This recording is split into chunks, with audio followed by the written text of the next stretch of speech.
Hi, photographers who clicked on this video. Don't be mad at me, okay? But the people that are watching this video probably wouldn't be your clients anyways because they can't afford you or don't want to put that much money towards photography for their wedding day. So you know I love you. You know I'm obsessed with you. You know you're one of my favorite vendors. Like, I literally couldn't share anything on social media or really show any of our work if it wasn't for you guys. So we love ya. But this video is to support those that are balling on a budget that are just not in your target demographic anyways, okay? So let's just get that out of the way. Second of all, hello to all of you here who are trying to DIY your photography and clicked on this video and are looking for some solutions. I'm gonna go ahead and rip off the band-aid real quick. It might have been a little bit of a clickbaity title. I am still gonna tell you in a couple capacities that you might need to hire somebody, okay? So it's not necessarily like the full DIY, okay? But just needed to get that out there. So we're all on the same page, okay? Hello everyone, my name is Jamie Wolfer. I'm a wedding planner and I like to help people hack this whole wedding planning thing while balling on a budget. And today's video is no different. We're gonna talk about how to DIY your photography. And what I mean by this is like how to do anything other than the typical 8-hour 2-shooter package that could potentially make it a lot more financially affordable for a lot of you. So without further ado, let's just jump right on into it. So we're gonna start off with the most professional option, and that is actually still hiring a wedding photographer, but changing what that package looks like. The first thing that you can do is lessen those hours. I actually did an event before where we had a photographer for 4 hours, which was insane. It made the timeline like super clipped, but they still got the incredible photos that they wanted out of this photographer without paying for a full package price. It was something that worked within their budget, and they still got to have the photographer of their dreams. While we're not asking for a discount here, it never hurts to ask if there's anything that could be taken away from the package to make it more affordable for you guys, or cutting it down to a few hours. Now, if you are gonna take this route, you need to be very organized. You need to make sure that you have a really clean timeline. If you don't have a timeline yet, check out perfectweddingtimeline.com. Chef's kiss. Literally in a matter of minutes, you can have a professional looking timeline. I'm obsessed with it. So happy we partner with that software. Okay, back to this. But you do need a timeline to run things off of. You definitely don't want to get like caught up in things or bogged down. You need to have something smooth to make sure you're doing things at specific times to get all of the value out of this photographer that you could possibly get. You're probably going to want to focus on ceremony, right? And then family photos afterwards, and maybe a handful of photos during the reception. But we're probably not going to be getting any getting ready photos or any grand exit photos, or maybe even any dancing photos. Hyper focus on the ceremony, have some family and group photos during that cocktail hour, and then having a portrait session, and then a little bit of that reception space and time as well. Another way to make this more affordable is to cut down to a single shooter. And you can also stack these items on top of each other. So instead of having 2 shooters for 4 hours, you could have 1 shooter for 4 hours. Does it make it more difficult on that photographer to capture all of these details?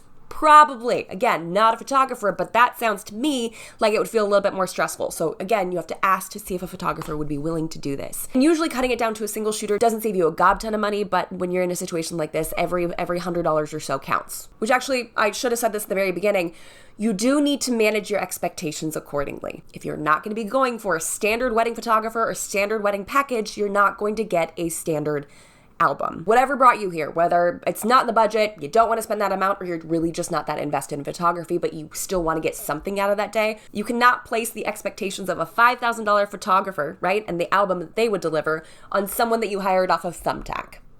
Okay? And I know if you're in the budget space, you're like, I know, I'm already adjusting my expectations like everything else. But this is such a big one, right? Because it's like one of the few things other than the marriage that you take away from this event. So you really have to kind of work yourself through this emotionally. The next step down from that would be to find a local photography student. My recommendation would be at least someone in the college age range, right? I had someone hire a high schooler to do photography for a wedding. There's a reason I don't share that album. Let's just say that. Right? So just like make sure that this is something that they're pursuing actively would be a great call. Not just like a 16-year-old with their mom's DSLR. Just food for thought. And again, we can stack on it being a single shooter, limited amount of hours to make that much more affordable. It would be a good idea still though to ask for some of their work, to take a look at what they've done in the past, and then to thoroughly interview them. We actually have a whole section of the master plan that's devoted to interviewing vendors, the questions you should be asking and the answers you should be looking for. So if you are not a part of that community, jump in there, especially if you're dealing with a non-professional. knowing the responses to look for is key. Another option would be to source it from a location like Craigslist or Thumbtack. Again, make sure we are thoroughly vetting these people, we're asking the right questions, we're taking a peek at some of their work, we're just instead sourcing them randomly from the internet instead of pointedly from a photography program. And then the last professional option that I would recommend, hands down, would be a company like Lily and Lime. I do know some of you, I think the last time I brought them up, some of you mentioned in the comments that they're not active in your area, but they're pretty much borderline a national brand, and they've been super courteous as to extend the $200 off coupon through the end of this month. So if you use code Jamie200, you can get $200 off photography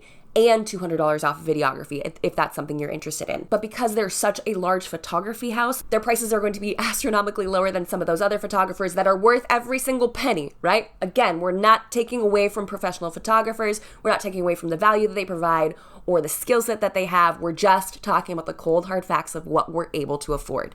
So going with a national house like Lily and Lime is going to make it a lot more palatable for those that are on smaller budgets. And if we're really paring this down, pulling back, we just can't hire a professional in any capacity, I would highly recommend renting gear. I'm gonna go ahead and link a website right here that has that for you. Now, I'm not a professional photographer, so I actually found a list of recommended cameras for those who are in this situation, and we'll drop that in the description box if you guys are interested in checking those out. You'll need to rent a DSLR, a lens, a tripod, and maybe even a remote. I do know that with the Canon that I'm shooting on, I actually have an app where I can use the remote from my phone and I can see what the photo looks like from my phone, which tends to be super helpful. Not that I take a lot of photos with it, but if you're in this sort of situation, it's one less thing for you to have to rent. And it's a great way to make sure that you're in frame and everything looks good. But honestly, if you are in this situation, I would do your best to not be the person to manage it. Just in the same way that I'm like, no, you can't coordinate your own wedding, right? No, you should not be photographing your own wedding, because then you're really not enjoying your own wedding. So this would be a wonderful opportunity for someone, ideally someone around you that has like an inkling of knowledge, because I mean, I've literally been working with this camera for years and I know jack. I know nothing, okay? So if someone shoved a camera at me to take photos at someone's wedding, I would puke, all right? So make sure you find the right person that knows their way around a camera, that knows a handful of settings and knows how to frame it. And then lastly, what you can do is you can crowdsource your photos as well. And this is a great option even if you are hiring a professional photographer, you just want to get as many photos as possible from your big day. My favorite, hands down, are disposable cameras. What is it about film and the nostalgia of disposable cameras? Although some of you are probably young enough that like that was never like a mainstay in your life growing up. But for me, having a disposable camera on all the tables is just the cutest thing. I mean, it's a little risky because sometimes you don't know what kind of photos you're going to get back depending on your friends. But it's also a really cool and unique way of allowing your guests to show you what the wedding looked like through their eyes. But again, disposable cameras are an added cost. Another great option would be crowdsourcing via the interwebs. Now, you can set up a Google Drive folder. You can set up a Dropbox folder. You know, anything cloud-based like that, you can find a way to set that up and encourage your guests to share there. There's also apps out there that you can use. I've heard great things about the Guest. It seems really highly rated. I haven't personally used it myself, but that's a great way of getting a bunch of photos from your guests as well. Or you can simply go for a hashtag. But it does sound like, according to what I just read on the Guest's website, even when the hashtag is used, it doesn't guarantee that the couple is going to be able to see every single photo that was taken. And when you're using platforms like this, whether it's a hashtag, Dropbox, or the Guest, you're going to want to incentivize people to take these photos, especially if this is all you're getting out of the event. Like, you really need people to take these photos. One great way of doing that is to put a little competition out there. Who doesn't love a little competition? That could be in the form of a scavenger hunt, or the person who takes the most photos, or the person who takes the best photos. You can come up with whatever awards you want to and send them a $5 gift card and say, hey, thanks for helping us capture our big day. Adding that little bit of incentive to get people going, taking those photos, is a really, really fun way to get everybody involved. Hi, editing Jamie, because I totally forgot like a really big part of this. So we're going to toss it in here real quick. Okay, you need to have a list, regardless of whether you're hiring a professional or someone off a Thumbtack, or if like you're shoving a rented camera into your best friend's hands. You need to have a list of photos that you want taken and have someone else be in charge of that. That's not something you can really manage on your wedding day. And you can be super detailed on this if you want to. In fact, giving a lot of direction on this specifically if you're not working with a professional could be helpful. But again, manage expectations accordingly. Okay, thank you. Back to the video. We all know that there is no replacement for a professional photographer, especially a well-seasoned wedding photographer. They are worth their weight in gold, but sometimes that's just not in the cards for everybody. We were talking about this internally with the team at one of our meetings, and literally every single one of us on staff had like a budget wedding. We are all well aware of what this feels like. And one of the gals on staff was like, I wish I had seen this list. And she literally said, she's like, I wish this list existed when I got married, because I would have used multiple things on this list. We barely have any photos from our wedding day. So at the end of the day, I don't want your budget to hold you back. I want you to have plenty of opportunities to capture these memories. So hopefully this list was comprehensive and helped you out. And now I want to hear from you. What are you doing for photography? Drop it in the comments below. Let me know, are you hiring a professional? Are you doing 2 shooters, 1 shooter? How many hours? Or are you getting creative with some of the other things that we have in this list? Did this list change your mind? Drop it all down there. So that's all we have for this week's video, guys. Thank you so much for stopping by. If you liked the video, be sure to jump on down there, hit that thumbs up button, and subscribe to this channel. Literally, go subscribe. Like 60% of you that watch these videos are not subscribed. You don't think I know that? Get down there. Hit subscribe. Ring the little bell icon so you get notified every time I upload a video. And until next time, bye guys.